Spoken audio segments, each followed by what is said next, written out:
De Césarée à Golgotha, de la révélation à l'accomplissement. Bienvenue dans ce parcours biblique où nous explorerons les Écritures selon une méthode simple et profonde. Lecture, observation, questionnement et application. Que le texte nous éclaire et que nos cœurs répondent. Salut à tous, aujourd'hui nous sommes heureux d'être avec vous et nous sommes à notre 19e épisode. Nous allons lire ensemble Matthieu 20 du verset 20 jusqu'au verset 28. C'est un texte long, nous allons le lire et sans précipitation dans son intégralité pour laisser le texte parler d'abord par lui-même. Et lisons attentivement. Alors, la mère des fils de Zébédée s'approcha de Jésus avec ses fils et se prosterna pour lui faire une demande. Il lui dit, « Que veux-tu? Ordonne, lui dit-elle, que mes deux fils que voici soient assis dans ton royaume, l'un à ta droite et l'autre à ta gauche. » Jésus répondit, « Vous ne savez ce que vous demandez. Pouvez-vous boire la coupe que je dois boire? » Nous le pouvons, dirent-ils. Et il leur répondit, « Il est vrai que vous boirez ma coupe, mais pour ce qui est d'être assis à ma droite et à ma gauche, cela ne dépend pas de moi et ne sera donné qu'à ceux à qui mon Père l'a réservé. » Les 10, ayant entendu cela, furent indignés contre les deux frères. Jésus les appela et dit, « Vous savez que les chefs des nations les tyrannisent et que les grands les asservissent. Il n'en sera pas de même au milieu de vous. Mais quiconque veut être grand parmi vous, qu'il soit votre serviteur. Et quiconque veut être le premier parmi vous, qu'il soit votre esclave. C'est ainsi que le Fils de l'homme est venu, non pour être servi, mais pour servir et donner sa vie comme la rançon de beaucoup. » Amen.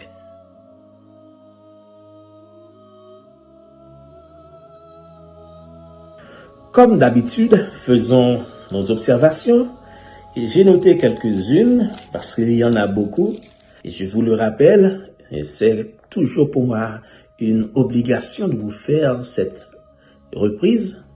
Et c'est que vous devez faire vous-même vos propres observations. Et s'il y a quelques observations que vous auriez pu faire et que je ne les ai pas mentionnées, je vous prie de me les mettre en commentaire. Cela va nous permettre de grandir ensemble parce que lorsque vous partagez, ça aide beaucoup. Non seulement vous grandissez avec les autres, mais aussi vous permettez à d'autres de bénéficier. Donc, les observations que j'ai pu moi-même faire, et bon, parmi les observations, je dirais que j'ai pu faire, et la première, c'est que je vois que c'est la mère des fils de Zébédée qui s'approche et qui se prosterne devant Jésus et qui fait la demande. Nous voyons que c'est la mère des fils de Zébédée, c'est-à-dire Jacques et Jean. Leur mère est venue faire une demande à Jésus.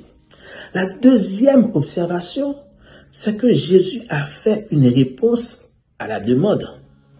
Et la réponse n'a pas été adressée à la mère, mais plutôt aux deux fils. Nous voyons au verset 22, Jésus dit, « Vous ne savez ce que vous demandez. » Alors que c'est la mère qui avait fait la demande, Jésus a répondu aux deux fils. Autre remarque que j'ai pu faire dans ce texte, c'est que dans la dernière réponse de Jésus, lorsque les fils de Zébédée, c'est-à-dire Jacques et Jean, ont dit qu'ils peuvent boire la coupe que Jésus doit boire, qu'est-ce que Jésus a dit? Jésus a dit que cela n'est donné qu'à ceux à qui mon Père l'a réservé. Donc, nous notons ici que les places sont réservées par le Père et c'est le Père qui choisit, c'est le Père qui désigne. Donc, cette question de place dépend uniquement du Père. Autre observation, c'est que nous voyons que Jésus est en train de mettre en contraste deux systèmes. Le système du monde et le système du royaume des cieux. Dans le royaume des cieux, c'est pas le même fonctionnement, c'est pas la même approche. Il y a une sorte de contraste. Nous pouvons aussi observer qu'il y a deux progressions dans les mots, deux progressions. Et dans des qualificatifs, d'abord nous avons grand au verset 26 qui devient premier au verset 27.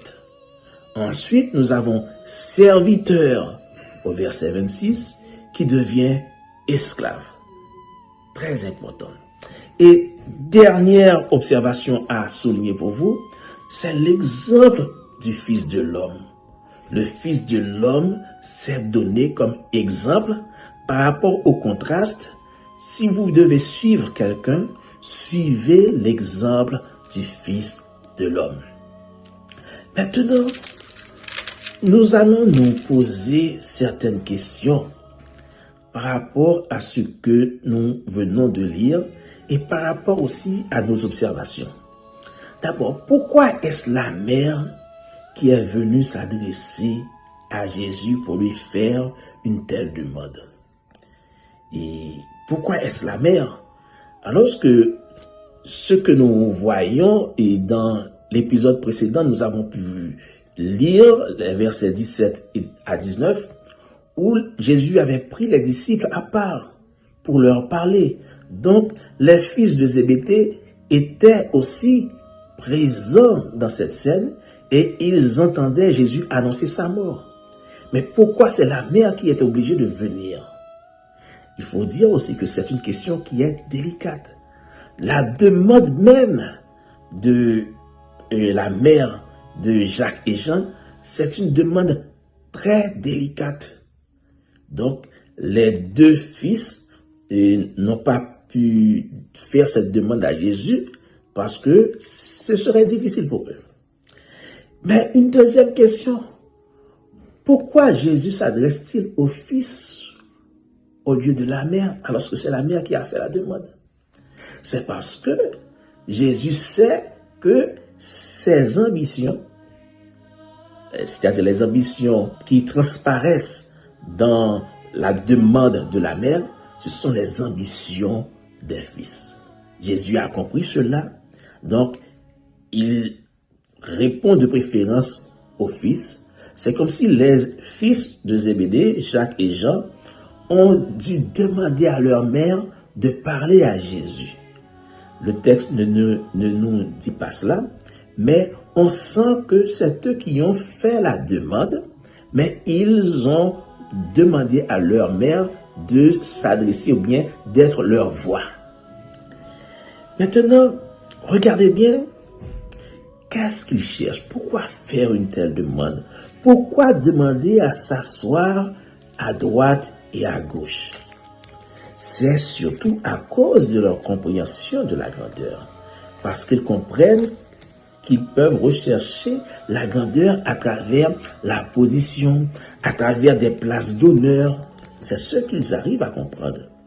Maintenant, nous voyons aussi au verset 24 que les 10 qui ont entendu cela, ils furent indignés contre les deux frères. Donc les ambitions qui ont été exprimées par les deux frères ont provoqué l'indignation des autres. Donc c'est très important. Il y a une sorte de tumulte, il y a une sorte, je dirais, de trouble au milieu de la troupe des 12. Mais Jésus les appela. Lorsque Jésus les appela, il leur fit comprendre que la façon dont le système du monde fonctionne, la façon dont le monde comprend la grandeur, c'est différent dans le royaume des cieux. Il a dit que, voici, vous savez que les chefs de nations les tyrannisent et que les grands les asservissent. Les chefs d'État ce qu'ils font, ils dominent les nations. Ils essaient je dirais, de contrôler ou bien ils essaient de faire passer leur propre volonté. Et il est dit, les grands les asservissent. Et regardez aussi les chefs des nations, c'est-à-dire les chefs d'État, peut-être les ministres. Et ici, il y a aussi les grands. Ce ne sont pas seulement les chefs, mais tous ceux qui ont soit beaucoup d'argent, qui ont beaucoup d'influence, ou bien tous ceux qui dirigent ce monde, eh bien, ils asservissent les nations. Jésus dit, il n'en sera pas de même au milieu de vous. C'est un ordre, même si c'est au futur, il faut considérer cela comme un ordre. Il n'en sera pas de même au milieu de vous. Maintenant, par rapport à ces questions que nous venons de poser, et puis ces petits commentaires que nous venons de faire, il nous faut comprendre une chose, frères et sœurs, c'est que dans le royaume des cieux, la recherche de position n'est pas de mise. Nous n'avons pas à chercher les positions, nous n'avons pas à chercher les places d'honneur dans le royaume des cieux. Mais ce qui prévaut dans le royaume des cieux, c'est le service. Mais j'aimerais aussi attirer votre attention sur l'une des questions posées par Jésus. Pouvez-vous boire la coupe que je dois boire? C'est très important. Est-ce que vous pouvez souffrir comme moi je vais souffrir? Donc, lorsqu'il parle de la coupe ici, c'est la coupe de la souffrance. Donc, pour avoir, je dirais, des places d'honneur, eh bien, Jésus implique que la condition, c'est de boire la coupe de la souffrance.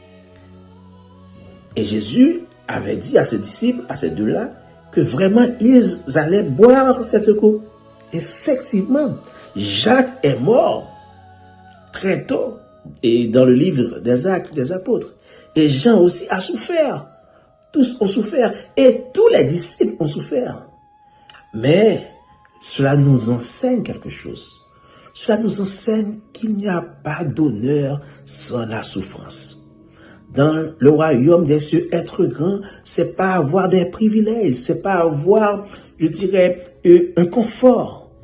Il faut sortir de sa zone de confort. Il faut accepter les souffrances du temps présent afin de pouvoir bien vivre dans le royaume des cieux, afin d'avoir une place d'honneur. Mais la réponse de Jésus nous montre aussi que cela ne doit pas être important à nos yeux. C'est pas cette recherche qui est importante. Ce qui est important, c'est le service. Parce que la vraie grandeur dans le royaume des cieux, c'est de servir. Et c'est ce que Jésus explique clairement, frères et sœurs. Il dit que quiconque veut être grand parmi vous, qu'il soit votre serviteur, un grand. Mais il y a plusieurs personnes qui peuvent être grandes à la fois, plusieurs personnes. Mais après, il dit quiconque veut être le premier. C'est une sorte de superlatif. Parce que être grand, tu peux être grand quelque part, mais sans être le plus grand ou bien le premier. Mais Jésus passe de grand à premier. Il y a une sorte de progression. Mais aussi, il y a aussi une progression dans l'humilité. Serviteur, c'est quelqu'un qui sert quelqu'un. Mais un serviteur peut avoir sa propre volonté. Par contre, pour être le premier, il faut accepter d'être esclave des autres. Pas seulement de les servir, mais surtout d'être leur esclave, de ne pas avoir de volonté, de se soumettre à eux. La soumission est une clé, frères et sœurs, pour grandir spirituellement, pour grandir dans le royaume des cieux. Donc, aujourd'hui, que cherchez-vous à l'église? Est-ce que vous cherchez des titres? Est-ce que vous cherchez des positions? Est-ce que vous cherchez des places d'honneur à l'église? Est-ce que vous cherchez à être vu des autres? Posez-vous cette question. Parce que Jésus nous appelle aujourd'hui à développer des sentiments nobles, à développer de l'humilité. Et comme l'avait dit l'apôtre Paul, que l'humilité vous fasse voir les autres comme étant au-dessus de vous. Considérez les autres comme des maîtres et considérez-vous comme des serviteurs ou même des personnes sans volonté, donc des esclaves. Donc, frères et sœurs, pendant que nous sommes en route vers Golgotha, j'aimerais vous rappeler cela. Parce que ce n'est pas la première fois que Jésus a parlé de cette question de grandeur. Lorsque les disciples, au chapitre 17, lui ont demandé qui est le plus grand dans le royaume des cieux, il avait pris un petit enfant, il avait dit que l'on doit être humble comme le petit enfant. Parce que la route qui mène à Golgotha, elle passe par l'humilité. Nous devons être humbles. Nous devons développer un esprit de service. Un esprit de service dans l'humilité. Et ainsi, Dieu va vraiment aimer notre attitude. Et cela va faire de nous de grandes personnes pour le Seigneur, de grands hommes, de grandes femmes dans le royaume des cieux. Mais nous n'avons pas à chercher cela. Nous n'avons pas à chercher les positions. Nous n'avons pas à chercher les places. Ce qui est important, c'est de chercher à servir les autres dans l'humilité. Prions le Seigneur. Éternel notre Dieu, notre roi, merci. Parce que tu nous appelles encore à vivre dans l'humilité. Tu nous as donné cet enseignement à travers ta parole pour que nous sachions que notre priorité devrait être de servir les autres et non pas d'être des grands et non pas d'avoir des positions. Nous t'en prions, Seigneur, touche nos cœurs, permets que nous assimilions cette pensée et permets surtout, Seigneur, que nous appliquions ta parole dans nos vies, dans nos familles, dans nos relations avec les autres, dans nos quartiers, Seigneur, dans nos pays. Nous t'en prions, Seigneur.